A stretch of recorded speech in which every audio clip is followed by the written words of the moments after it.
वैज्ञानिक कहते हैं तुम जिस जगह बैठे हो वहां कम से कम 10 आदमियों की लाशें गड़ी। ये पूरी जमीन मरघट है। इतने लोग पैदा हुए, जहां आज नगर हैं कभी मरघट थे, जहां आज मरघट हैं कभी नगर थे। कई दफे बदली हो चुकी। ये पूरी पृथ्वी मरघट बन गई। इसमें न मालूम कि तुम लोग पैदा हुए खो गए।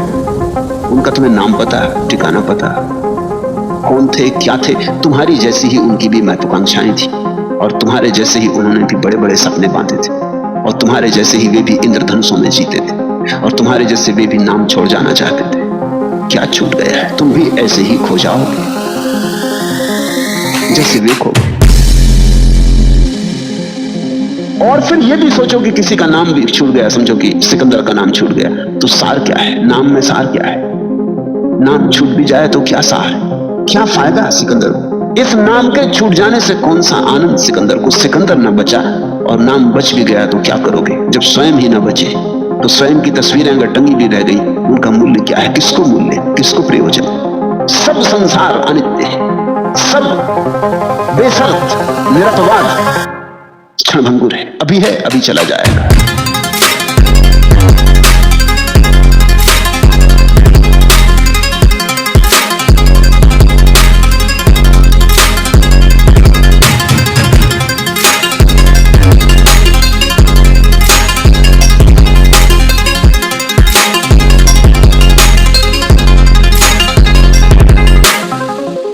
साक्षी बन के भीतर बैठना।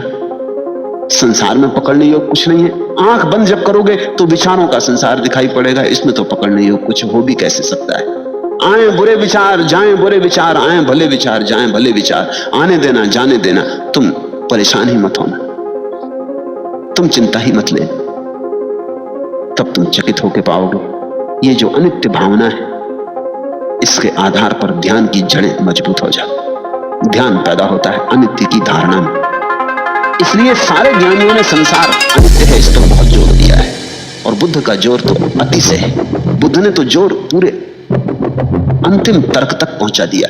बुद्ध ने यही नहीं कहा कि संसार अनित्य, बुद्ध ने कहा तुम भी अनित्य हो। क्योंकि बहुत से लोग हैं जिन्होंने कहा संसार अनित्य है, लेकिन तुमसे कहा लेकिन तुम बचोगे, आत्मा बचेगी।